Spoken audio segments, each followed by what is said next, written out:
Thank you. Thank you, Jason, and thank you to the Hinckley Institute, Governor Herbert, Lieutenant Governor, President. It's good to be with you today. Thank you. All right. Now, I'm not here to announce my candidacy for office, and I'm not going to endorse a candidate today. Instead, I'd like to offer my perspective on the nominating process of my party. Back in 1964, just days before the presidential election, which incidentally we lost, Ronald Reagan went on national television and challenged America, saying that it was a time for choosing. He saw two paths for America, one that embraced conservative principles dedicated to lifting people out of poverty and helping create opportunity for all, and the other, an oppressive government that would lead America down a darker, less free path. I'm no Ronald Reagan, and this is a different moment in time. But I believe with all my heart and soul that we face another time for choosing, one that'll have profound consequences for the Republican Party and, more importantly, for our country. I say this in part because of my conviction that America is poised to lead the world for another century. Our technology engines, our innovation dynamic, the ambition and skill of our people are going to propel our economy and raise the standard of living of Americans. America will remain, as it is today, the envy of the world. You may have seen Warren Buffett. He said, and I think he's 100% right, that the babies being born in America today are the luckiest crop in history. Now, that doesn't mean we don't have real problems and serious challenges. We do. At home, poverty persists, and wages are stagnant. The horrific massacres of Paris and San Bernardino, the nuclear ambitions of the Iranian mullahs, the aggressions of Putin, the growing assertiveness of China, and the nuclear tests of North Korea confirm that we live in troubled and dangerous times. But if we make the right choices, America's future will be even better than our past and better than our present. On the other hand, if we make improvident choices, the bright horizon I've described will not materialize. And let me put it very plainly. If we Republicans choose Donald Trump as our nominee, the prospects for a safe and prosperous future are greatly diminished. Let me explain why I say that. First, on the economy. If Donald Trump's plans were ever implemented, the country would sink into prolonged recession. A few examples. His proposed 35% tariff-like penalties would instigate a trade war, and that would raise prices for consumers, kill our export jobs, and lead entrepreneurs and businesses of all stripes to flee America. His tax plan, in combination with his refusal to reform entitlements and to honestly address spending, would balloon the deficit and the national debt. So even though Donald Trump has offered very few specific economic plans, what little he has said is enough to know that he would be very bad for American workers and for American families. But you say, wait. Isn't he a huge business success? Doesn't he know what he's talking about? No, he isn't. And no, he doesn't.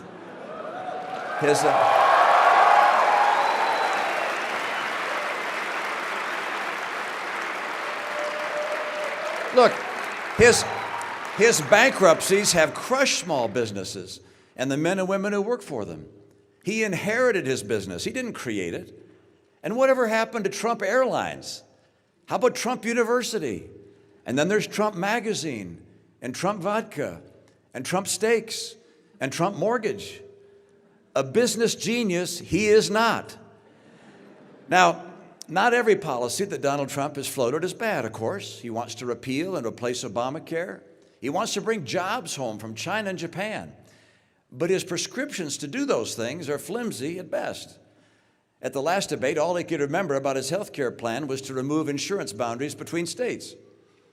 Successfully bringing jobs home requires serious policy and reforms that make America the place businesses want to come, want to plant, and want to grow. You can't punish business into doing what you want.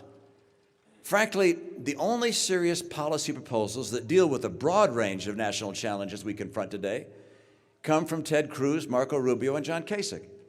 One of these men should be our nominee.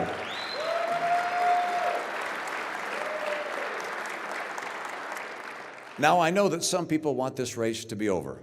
They look at history and say a trend like Mr. Trump's isn't going to be stopped. Perhaps.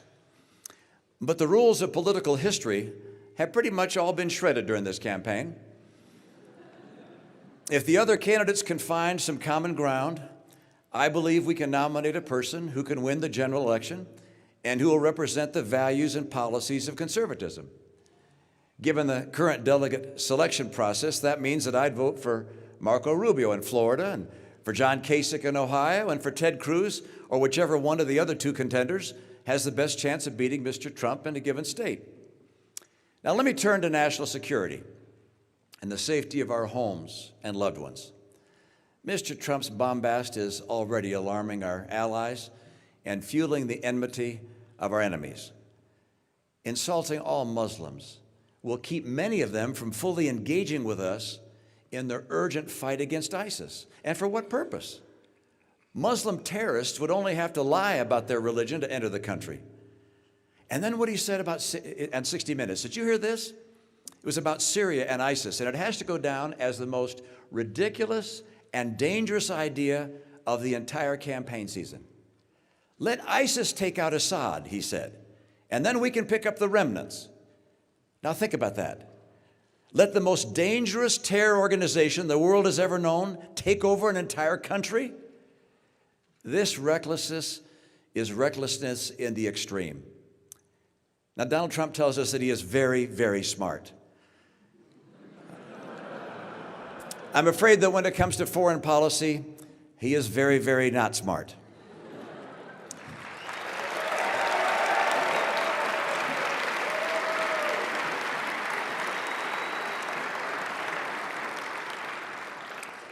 Now, I'm far from the first to conclude that Donald Trump lacks the temperament to be president.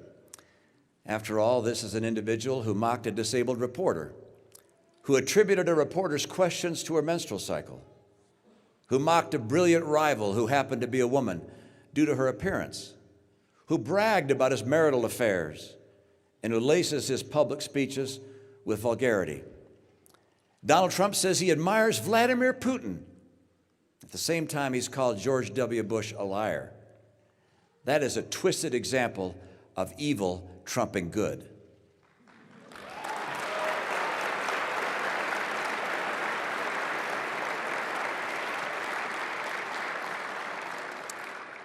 There's a dark irony in his boasts of his sexual exploits during the Vietnam War, while at the same time, John McCain, whom he has mocked, was imprisoned and tortured. Dishonesty is Donald Trump's hallmark. He claimed that he had spoken clearly and boldly against going into Iraq. Wrong. He spoke in favor of invading Iraq. He said he saw thousands of Muslims in New Jersey celebrating 9/11. Wrong. He saw no such thing. He imagined it. He's not of the temperament of the kind of stable, thoughtful person we need as leader. His imagination must not be married to real power. The President of the United States has long been the leader of the free world. The President and, yes, even the nominees of the country's great parties helped define America to billions of people around the world. All of them bear the responsibility of being an example for our children and our grandchildren. Think of Donald Trump's personal qualities: the bullying, the greed, the showing off, the misogyny, the absurd third-grade theatrics. You know, we've long referred to him as the Donald. He's the only person in the entire country to whom we have added an article before his name, and it wasn't because he had attributes we admired. Now imagine your children and your grandchildren acting the way he does. Would you welcome that? Haven't we seen before what happens when people in prominent positions fail the basic responsibility of honorable conduct? We have. And it always injures our families and our country. Watch, by the way, how he responds to my speech today.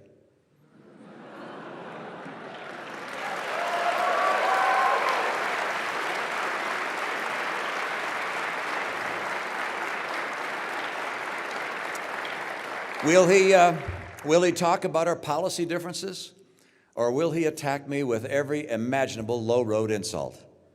This may tell you what you need to know about his temperament, his stability, and his suitability to be president. Now, Mr. Trump relishes any poll that reflects what he thinks of himself. But polls are also saying that he will lose to Hillary Clinton. Think about that. On Hillary Clinton's watch, the State Department, when she was guiding it and part of the Obama administration, that State Department watched as America's interests were diminished at every corner of the world. She compromised our national secrets. She dissembled to the families of the slain. And she jettisoned her most profound beliefs to gain presidential power. For the last 3 decades, the Clintons have lived at the intersection of money and politics, trading their political influence to enrich their personal finances. They embody the term crony capitalism. It disgusts the American people and causes them to lose faith in our political process. A person so untrustworthy and dishonest as Hillary Clinton must not become president.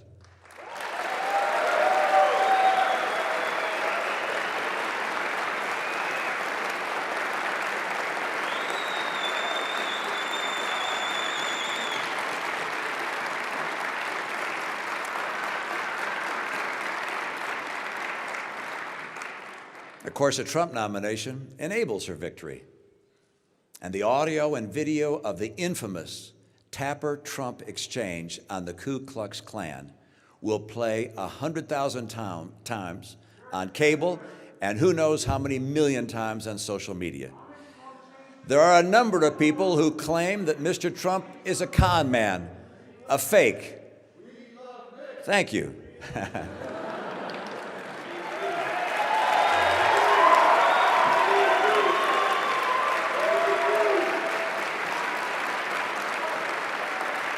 Let me say that again.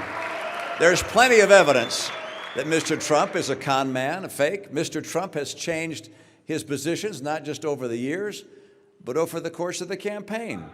And on the Ku Klux Klan daily for 3 days in a row.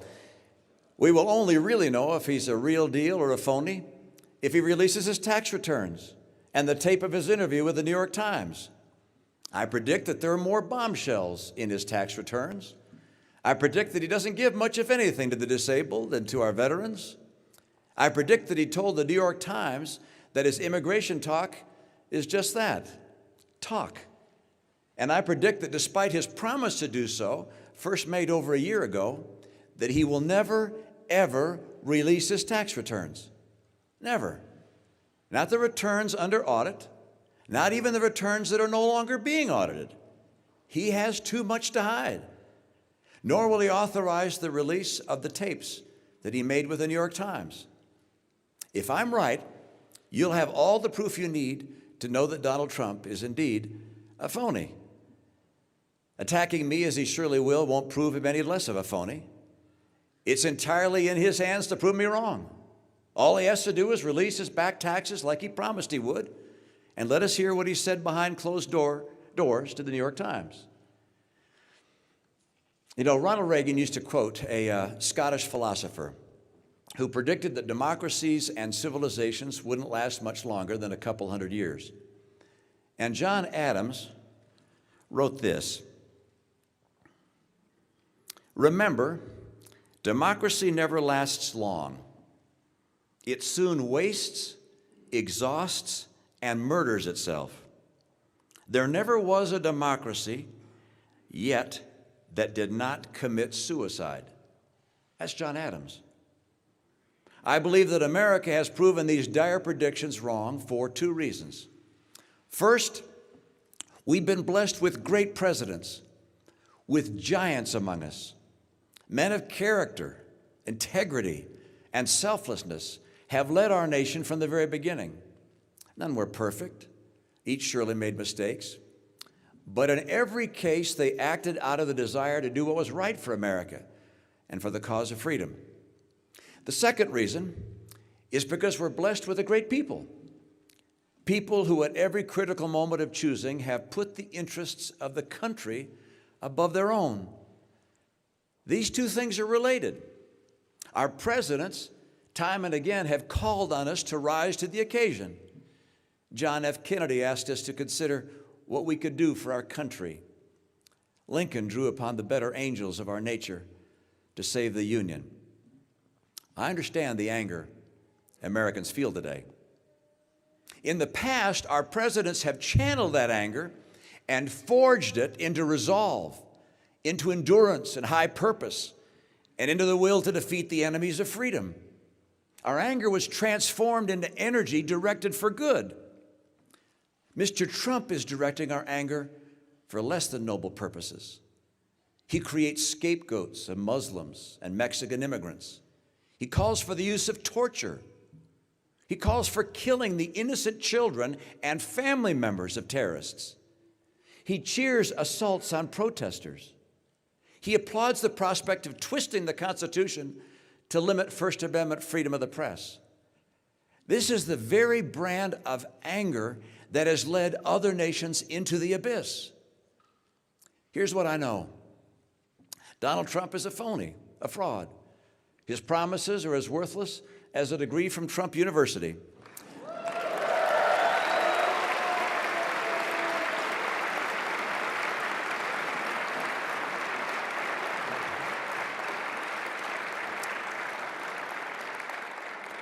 He's playing the members of the American public for suckers. He gets a free ride to the White House, and all we get is a lousy hat.